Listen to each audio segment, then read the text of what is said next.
आजकल हम और आप ज्यादा रैम्स वाले फोन प्रेफर करते हैं। पहले 2 GB रैम भी काफी होती थी, पर अब तो वही 4 GB रैम से भी काम नहीं चल रहा है। 6 GB और 8 GB रैम स्टैंडर्ड बन गए हैं। यूजर्स को लगता है कि भाई इतनी रैम तो उनके फोन में कम से कम होनी ही चाहिए। और मोबाइल कंपनियां जो हैं वो भी अब मोबाइल्स में कुछ ऐसे फीचर्स लेकर आ रही हैं जिनके जरिए आप अपने फोन की रैम बेहद आसानी से बढ़ा सकते हैं।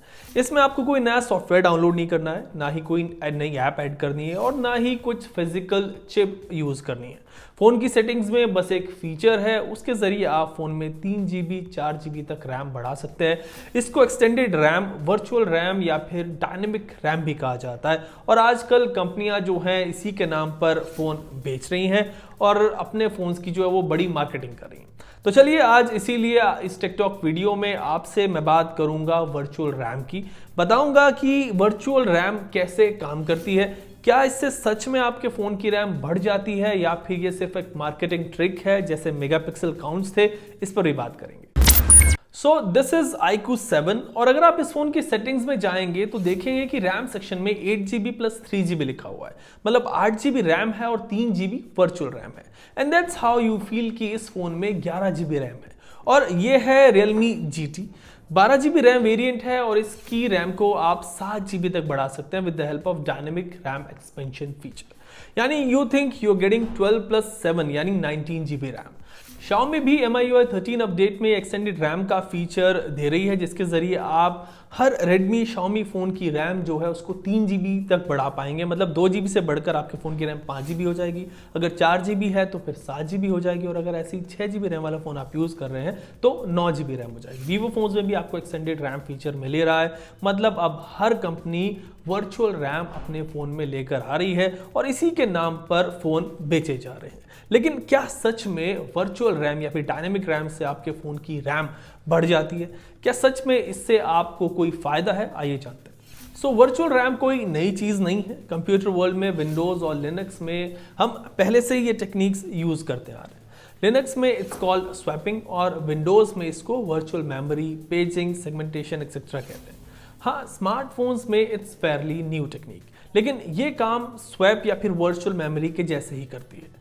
सबसे पहले ये क्लियर यहाँ पर मैं कर दूं कि वर्चुअल मेमोरी से आपके फ़ोन की प्राइमरी मेमोरी यानी कि रैम नहीं बढ़ती, इंक्रीज नहीं होती। अगर आपके फ़ोन में 4 GB रैम है, 5-6 GB रैम है तो वो 4 GB या 6 GB ही रहेगी। चाहे कोई कंपनी उसमें 5 GB एडिशनल वर्चुअल रैम दे दे, लेकिन वो रैम जितनी आती है वो उतनी रहेगी, उससे नहीं बढ़ेगी। वर्चुअल रैम से कोई रैम नहीं बढ़ती है। जब भी आप अपने फ़ोन में कोई ऐप, कोई प्रोसेस यूज़ करते हैं तो वो रैम के थ्रू ही एग्जीक्यूट होता है। आप जब उस ऐप को मिनिमाइज कर देते हैं, दूसरे ऐप पर चले जाते हैं तो फिर वो दूसरा ऐप भी रैम के थ्रू ही एग्जीक्यूट हो रहा होता है। ये काम फोन में ऐसे ही चलता रहता है। जो ऐप्स मिनिमाइज किए होते हैं वो भी रैम में रहते हैं जब तक आप उनको किल नहीं करते, क्लोज नहीं करते। इसीलिए आप देखेंगे कि मिनिमाइज किए हुए ऐप्स वहीं से दोबारा से चलते हैं जहां से आपने उनको पहले छोड़ा था, कॉज दे वर इन रैम। जब काफ़ी ऐप्स बैकग्राउंड में एक साथ हो, हैवी गेम्स आप चला रहे हो, तब रैम फुल हो जाती है और इसी वजह से हमारा जो फ़ोन है वो स्लो हो जाता है, हैंग होने लगता है और अटक जाता है। ऐसे में अब स्मार्टफोन मैन्युफैक्चरर्स फ़ोन में वर्चुअल रैम फीचर ऐड कर रहे हैं। वर्चुअल रैम से क्या होगा कि आपका जो फ़ोन है उसकी इंटरनल स्टोरेज में से एक हिस्सा, सपोज 3 GB है या फिर 5 GB है, उसको अलग कर दिया जाएगा और उसे नाम दिया जाएगा वर्चुअल रैम। जब भी बैकग्राउंड में आप एक साथ कई ऐप्स यूज करते हो, कई प्रोसेस चला रहे हो, तो ऐसे में जो अनयूज्ड ऐप्स हैं, अनयूज्ड फाइल्स हैं जो उस वक्त रैम में हैं, उनको वर्चुअल रैम के पार्टीशन में ट्रांसफर कर दिया जाता है और जो आपके फ़ोन की रैम है वो थोड़ा खाली हो जाती है।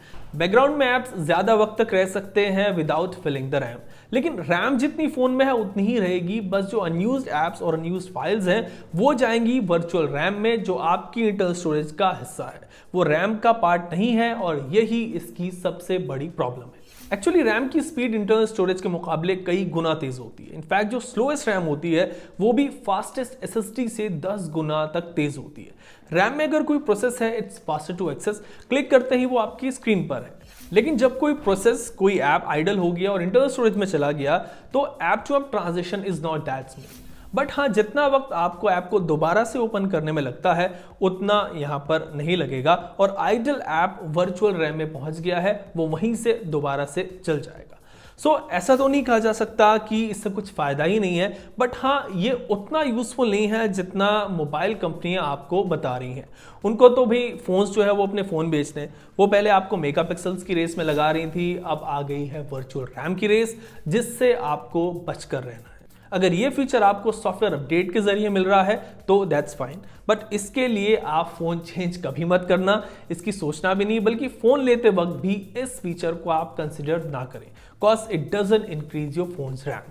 ये सिर्फ एक बेटर रैम मैनेजमेंट है। वैसे रैम होती क्या है, कैसे रैम काम करती है आपके फ़ोन में, इस पर मैंने एक अलग से डेडिकेटेड टेक टॉक वीडियो बनाया हुआ है, लिंक डिस्क्रिप्शन में है, आप उसको देखना।